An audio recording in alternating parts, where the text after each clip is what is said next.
When I realized how severe the bleeding was, it was a combination of I was embarrassed, I didn't want to lose my pride, he didn't know it was my first day on the job. That's a really hard thing to admit to somebody.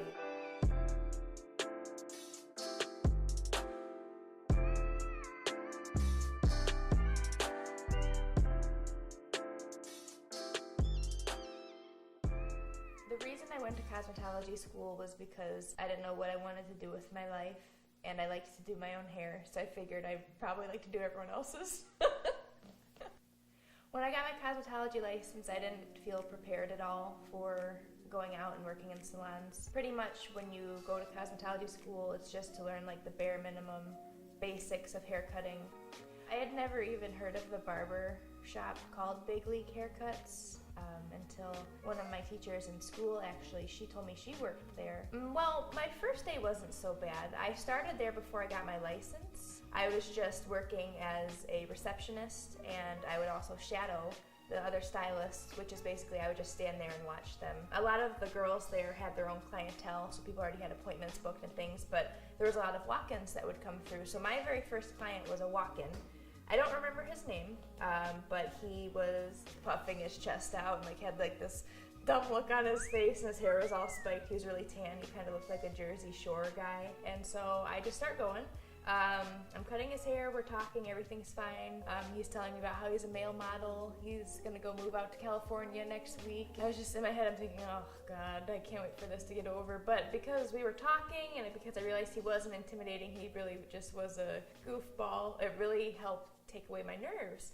So I was feeling a lot more confident. So I'm cutting his hair, I'm standing, and so his head is about here to me, and so I'm just cutting his hair, la la la, and all of a sudden I nick my finger a little bit, and it didn't hurt. I felt it. It was maybe like a little pinch, whatever. I'm a professional now, so I kept going.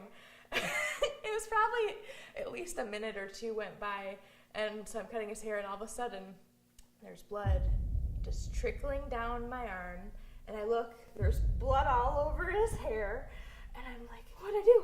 What happened? Oh my God. And I see there's this gaping wound in my finger, and I realized, oh, so the cut was a lot worse than I thought. And so I thought, okay, it's fine. I'm just gonna keep cutting his hair.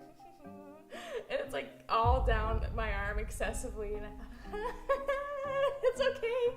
And he doesn't know what's going on because it's the back of his head. I said, I'll be right back.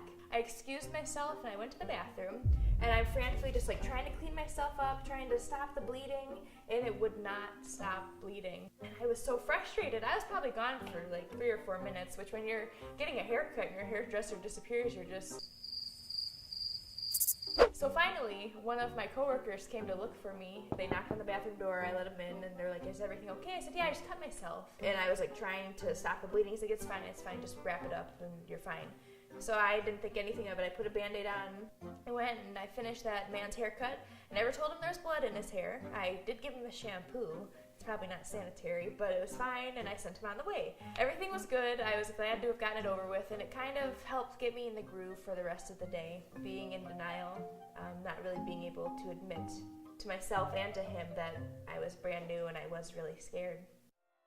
I had stepped away from doing hair, and I had planned on going back. And I just didn't because I didn't miss it, at least not as a career. For now, I'm just going to keep it as a hobby and do it for fun on the people that I love.